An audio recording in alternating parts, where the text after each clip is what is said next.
Hello friends, मैं सुषमा आज आपको अपनी लिखी कहानी सुना रही हूँ जिसका शीर्षक है गुड टच बैड टच। शीर्षक से आप समझ गए होंगे कि आज की कहानी का विषय क्या है, तो सुनिएगा। डोरबेल की आवाज़ सुनकर छत पर कपड़े फैलाती अनुभा ने ऊपर से ही बाहर झांक कर देखा। उसकी काम वाली बाई राम जानकी की बेटी पिंकी नीचे खड़ी थी। उसने अंदर की तरफ आकर आंगन के जिंगले से अपने पति राजेश को आवाज़ लगाई। राजेश, प्लीज़ दरवाज़ा खोल दीजिए, देखिए पिंकी आई है। राजेश ने दरवाज़ा खोला। सामने राम जानकी की बेटी पिंकी खड़ी थी। राजेश की बेटी की ही उम्र रही होगी पिंकी की, यही कोई 12-13 साल। अक्सर अपनी माँ के साथ पिंकी इस घर में चली आती है। राम जानकी उनके यहाँ काफ़ी सालों से काम कर रही थी। आज कुछ बदली बदली सी लग रही थी पिंकी। हमेशा तो छोटी सी गुड़िया लगती थी, मगर ना जाने क्यों आज इस क्षण राजेश को उसमें गुड़िया नहीं बल्कि उसका कोमल सौंदर्य नज़र आ रहा था। वो दरवाजे के एक तरफ हट गया तो पिंकी अंदर आ गई। उसी पल राजेश को ना जाने क्या सूझा कि उसने पिंकी के कंधे पर हाथ रख उसे रोक दिया और धीरे से उसकी पीठ सहलाते हुए पूछा, पिंकी, आज तुम्हारी माँ क्यों नहीं आई? पिंकी ने महीन सी आवाज़ में मुस्कुराकर बताया, अंकल जी, मेहता अंकल के यहाँ उनके बेटे का जन्मदिन है ना, आज इसीलिए उन्होंने माँ को वहीं रुकने के लिए बोला है। अच्छा अच्छा। राजेश कुछ और आगे बढ़ने ही वाला था कि सीढ़ियों पर से खटखट की आवाज़ आने लगी। अनुभा नीचे उतर रही थी। राजेश जल्दी से अपने कमरे की तरफ बढ़ गया। आ गई पिंकी? मुस्कुराकर अनुभा ने कहा, चल हाथ धो ले और मेरे साथ किचन में आ। अनुभा एक सुहृदय महिला थी।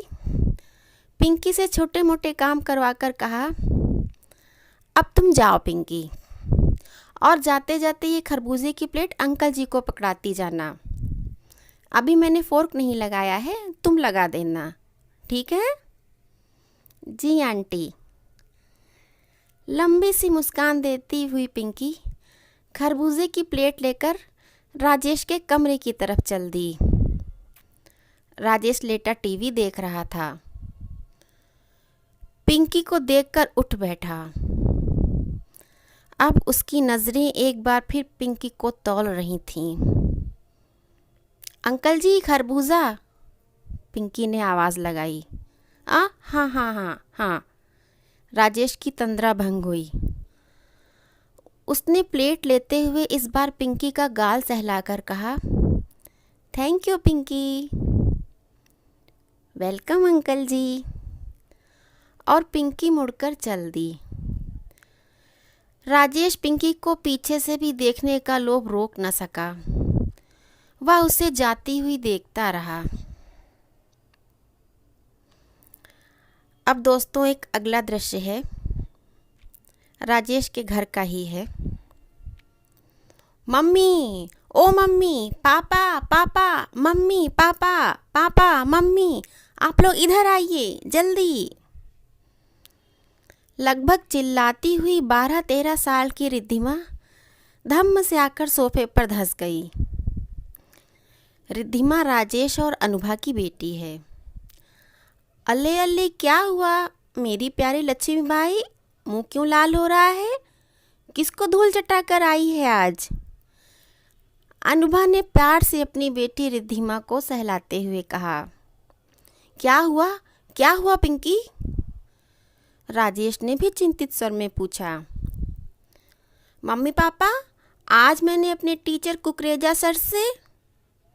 एक मिनट, मम्मी ने बीच में ही टोका। कुकरेजा सर तेरे फिजिक्स टीचर हैं ना? जी मम्मी। क्या हुआ कुकरेजा सर को? राजेश ने पूछा। उन्हें कुछ नहीं हुआ पापा। फिर क्यों गुस्से में आसमान सर पर उठा रखा है? मम्मी ने कहा।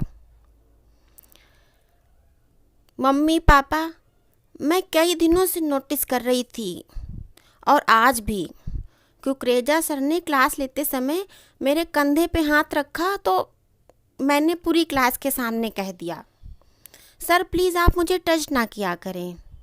आप मुझे विदाउट टच भी समझाएंगे तो मैं भी खूब अच्छे से समझ जाऊंगी।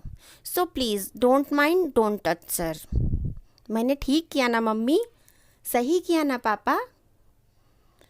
रिद्धिमा ने अपने मम्मी पापा से पूछा। तुमने बहुत अच्छा किया मेरी बच्ची, अनुभा ने उसकी पीठ ठोंकते हुए कहा। मम्मी, आपने मुझे समझाया था ना गुड टच और बैड टच के बारे में। मम्मी, मुझे क्लियर फील हो रहा था कि सर का ये बैड वाला टच है। पापा, मुझे बहुत बुरा लगता था। वह और फ्रेंड्स को भी इसी तरह से टच करते हैं। I feel very angry. गुस्से से लाल हो रहा था रिद्धिमा का चेहरा। अनुभा ने बहुत प्यार से रिद्धिमा को गोद में बिठाकर I am proud of you my doll कहते हुए उसके माथे को चूम लिया। मम्मी, पापा भी मुझे टच करते हैं मगर मुझे बिल्कुल बुरा नहीं लगता। Even I feel so nice. पापा कितने अच्छे हैं ना मम्मी? यस बेटा, your father is not that type of man, mummy ने जवाब दिया। लव यू पापा। मगर कुकरेजा सर, छी। और राजेश, उसका तो हलक सूख चुका था, गले में फांसें चुभ रही थीं, आंखों के सामने पिंकी का चेहरा घूम रहा था, शर्म से सर झुका हुआ था, चेहरे पर शर्मिंदगी के भाव थे। मुझे माफ़ कर दो पिंकी। राजेश के होंठ बुदबुदाए। उधर अनुभा कह रही थी, जाने कैसे ये अधेड़ आदमी होते हैं, छोटी छोटी अबोध बच्चियों के लिए भी बुरी नीयत रखते हैं, बेशर्म कहीं के।